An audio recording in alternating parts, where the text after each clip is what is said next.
नमस्कार दोस्तों, स्वागत है एक बार फिर से आपका मेरे YouTube चैनल विदाउट म्यूजिक मंत्रा में। आज के इस वीडियो में हम बात करेंगे कुंभ राशि के संबंध में 2025 जुलाई का ये माह किस प्रकार का रहने वाला है और किस प्रकार की जो ग्रहों की स्थिति है जिसके अकॉर्डिंग हमारे जीवन की दिशा और दशा बदलने वाली है। ग्रहों की स्थिति की बात करने से पहले एक छोटी सी रिक्वेस्ट कि यदि फर्स्ट टाइम आप हमारे इस चैनल पर आए हैं तो चैनल को सब्सक्राइब करना ना भूलें और वीडियो को फैमिली और फ्रेंड्स के साथ शेयर भी ज़रूर करें। देखिए 16 जुलाई को सूर्य जो है वो कर्क राशि में प्रवेश करेंगे, 26 जुलाई को शुक्र जो है वो मिथुन राशि में प्रवेश करेंगे और माह के अंत में यानी कि 29 जुलाई को मंगल जो है वो कन्या राशि में प्रवेश करेंगे। अभी आपके ग्रहों की स्थिति के बारे में जान लेते हैं। देखिए बीच में ये जो 11 नंबर यानी कि आपकी कुंभ राशि है और आपके फर्स्ट हाउस में ही राहु विराजित हैं, सेकंड हाउस में धन कुटुंब वाणी के स्थान पर शनि विराजित हैं, शुक्र आपके चतुर्थेश होकर यानी कि फोर्थ हाउस में विराजित हैं, पंचम भाव में आपके सूर्य और गुरु ग्रह की युति है, बुध जो हैं वो आपके षष्ठेश होकर विराजित हैं और केतु जो हैं और मंगल के साथ वो आपके सप्तम भाव में विराजित हैं। ये आपकी ग्रहों की स्थिति है। तो सबसे पहले जान लेते हैं आपके स्वास्थ्य यानी कि हेल्थ के संबंध में। देखिए कुंभ राशि यानी कि शनि की साढ़े साथी का तीसरा चरण आप पर चल रहा है और अंतिम चरण होने के कारण आपको शनिदेव निश्चित तौर पर किसी न किसी पुरस्कार से भी नवाजेंगे ज़रूर। कुछ ना कुछ आपको जाते हुए इस प्रकार का कुछ गिफ्ट देकर जाएंगे, कुछ ना कुछ इस प्रकार का उपहार देकर जाएंगे जो आप जीवन पर्यंत याद रखेंगे। क्योंकि देखिए बहुत लंबे समय के पश्चात इस प्रकार का प्रभाव आता है। शनि की साढ़े साथी का जो आपने एक डिफ़िकल्ट फेज़ पिछले कुछ समय में आपने बर्दाश्त किया होगा, निश्चित तौर पर पुरस्कृत करके ही आपको शनिदेव जाएंगे। तो अभी हेल्थ के संबंध में यदि बात करें तो देखिए आपका जो हेल्थ की यदि बात की जाए, देखिए आपके फर्स्ट हाउस में राहु विराजित हैं और पंचम भाव में सूर्य और गुरु की युति है। अचानक सर दर्द या बीपी का इशू यदि पहले से है तो इस प्रकार की प्रॉब्लम्स आपको हो सकती हैं, अदरवाइज़ बहुत ज़्यादा कोई प्रॉब्लम नहीं है। मंगल जो आपके सप्तम भाव में विराजित हैं उनकी भी सप्तम दृष्टि आपके फर्स्ट हाउस पर है। किसी प्रकार का कोई एग्रेशन, क्रोध, गुस्सा, एंग्जाइटी या आपको ओवर थिंकिंग जैसी स्थिति का सामना करना पड़ सकता है, अदरवाइज़ बहुत ज़्यादा हेल्थ इश्यूज़ की प्रोबेबिलिटी नहीं बनती है। बात करते हैं आपकी शिक्षा के संबंध में। देखिए शिक्षा के भाव के लिए आपके पंचम भाव को देखना होगा और जिसके स्वामी बनते हैं बुधदेव। सूर्य और गुरु यहाँ पर विराजित हैं। हालांकि 16 के पश्चात जो है वो सूर्य आपके षष्ठेश हो जाएंगे यानी कि सिक्स्थ हाउस में आपके जो पंचम भाव के स्वामी हैं बुध उनके साथ आ जाएंगे। तो इस माह आपकी स्पेशली शिक्षा को लेकर यदि बात की जाए तो डेडिकेशन, एक जो परिश्रम होता है, डेडिकेशन होती है और अपने जो भी आपके गोल्स हैं उनकी तरफ संलग्नता आपकी पूरी रहेगी। कंफर्टेबल रहेंगे आप शिक्षा के संबंध में, डिसिप्लिन महसूस करेंगे, अनुशासन जो आपने करना है, जो आपने निश्चित मात्रा में जो सोचा है कि इतना सिलेबस करना है या इतनी शिक्षा का कुछ ज्ञान अपने अंदर अधिग्रहण करना है, उसको आप करके रहेंगे, यानी कि अपने गोल्स को आप ओवरऑल अचीव करेंगे। इसके अलावा देखिए शिक्षा से संबंधित किसी प्रकार की कोई भविष्य की आपकी प्लानिंग है, कोर्स को कंप्लीट करने के पश्चात या इस डिग्री के पश्चात आप ये करने वाले हैं, तो वो भी आपकी निश्चित तौर पर फलीभूत होती हुई आपको दिखेगी।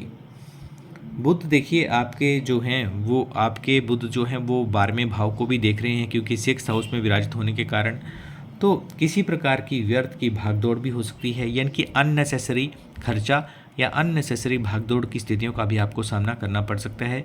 तो निश्चित तौर पर इन दोनों ही जो गतिविधियाँ हैं उनको आप रोकें, वो आपके लिए और भी ज़्यादा फेवरेबल रहेंगी। बात करते हैं आपके लव रिलेशन के संबंध में। देखिए लव रिलेशंस के लिए भी आपके पंचम भाव को देखना होगा जिसके स्वामी बुधदेव बनते हैं और देखिए आपके जो सेकंड हाउस धन कुटुंब वाणी का स्पेशली जो स्थान है वहाँ पर शनि विराजित हैं, राहु आपके फर्स्ट हाउस में हैं और बुध जो है आपके सिक्स्थ हाउस में हैं। तो स्पेशली इस माह जो है आपकी जो एक नेचर है उसमें कहीं ना कहीं एक जिद्दीपन आता हुआ आपको दिखेगा, तो उस पर विशेष कंट्रोल रखने की आवश्यकता है। वाणी पर विशेष प्रभाव रहेगा, शनि आपके सेकंड हाउस में है। आप निश्चित तौर पर गंभीर होकर किसी को कोई ऐसी बात बोल सकते हैं जो सामने वाले व्यक्ति को एक हर्ट कर सकती है और वही बात का बतंगड़ भी बन सकता है। क्योंकि देखिए वाणी में एक तरह से कर्कशता या यूँ कहें कि स्वयं के क्रोध की अधिकायत भी आप महसूस करेंगे और ना सिर्फ आप में बल्कि जिनके साथ आप रिलेशन में हैं उनमें भी आप समय अंतराल पर इस तरह की ही क्रोध या जो एक वाणी में कर्कश होना होता है वो महसूस करेंगे। तो इस प्रकार की स्थितियां हैं।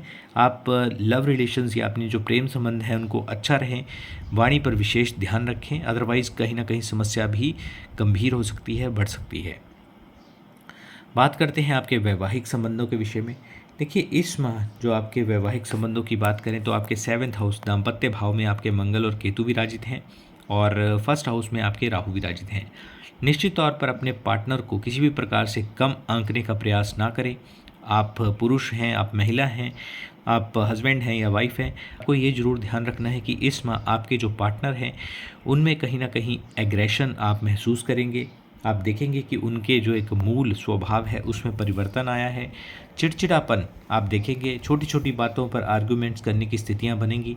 तो बहुत अच्छी स्थिति वैवाहिक संबंधों के विषय में नहीं कही जा सकती, क्योंकि देखिए मंगल जो है वो राजा की राशि यानी कि सूर्य की राशि सिंह राशि में है और मंगल आप जानते हैं स्वयं सेनापति हैं, कमांडर हैं और दाम्पत्य के भाव में इनका एक प्रेजेंस होना कहीं ना कहीं एग्रेशन को ज़रूर बढ़ाता है। एग्रेशन दोनों ही यानी कि आप में भी और आपके पार्टनर में भी रहेगी। तो निश्चित तौर पर आर्ग्यूमेंट से एक ईगो क्लैशेस जैसी स्थिति होने की संभावना बनती है। तो विशेष तौर पर जब तक मंगल यहाँ पर है 29 जुलाई को, उसके पश्चात ये आपके अष्टम भावी यानी कि कन्या राशि में प्रवेश कर जाएंगे। तो निश्चित तौर पर इस समय का आपको विशेष ध्यान रखना है और मैरिड लाइफ ओवरऑल जो है वो एवरेज ही रहेगी। बात करते हैं आपके भाग्य, आपके करियर, आपके नौकरी व्यापार धंधे की। देखिए भाग्य भाव के जो स्वामी बनते हैं वो बनते हैं आपके शुक्रदेव और शुक्र जो हैं वो केंद्र में यानी कि 4th हाउस में आपके विराजित हैं सुख भाव में। बहुत ही अच्छी स्थिति है। मालव्य राजयोग का निर्माण हो रहा है और बाकी का बढ़ कर यानी कि पूर्ण सपोर्ट आपको मिलेगा। किसी भी प्रकार का कोई आप मांगलिक कार्य करना चाहते हैं, कोई ट्रेडिंग करना चाहते हैं, किसी प्रकार का कोई स्टार्टअप या नया बिजनेस आप शुरू करना चाहते हैं, हर पक्ष से आपके लिए फेवरेबल है। नया कार्य आप कर सकते हैं, सेल परचेज का कार्य हो, ट्रेडिंग का कार्य हो, निश्चित तौर पर हर कार्य को आप कर सकते हैं। स्थितियाँ जो हैं वो आपके पक्ष में हैं, पॉजिटिव हैं। करियर भाव के जो स्वामी बनते हैं वो बनते हैं मंगल देव, जो आपके दाम्पत्य के भाव में यानी कि आपके 7th हाउस में विराजित हैं, लेकिन हैं यहाँ पर केतु के साथ। तो यहाँ पर निश्चित तौर पर मिश्रित रिजल्ट्स की आप अपेक्षा रख सकते हैं। कभी क्योंकि मंगल देखिए केतु के साथ हैं तो कभी बहुत ज़्यादा आप अपने आप को एनर्जेटिक महसूस करेंगे और कभी बहुत ज़्यादा लो फील करेंगे। कभी जो है इतने ज़्यादा मोटिवेटेड रहेंगे, कभी बहुत ज़्यादा डीमोटिवेटेड हो जाएंगे।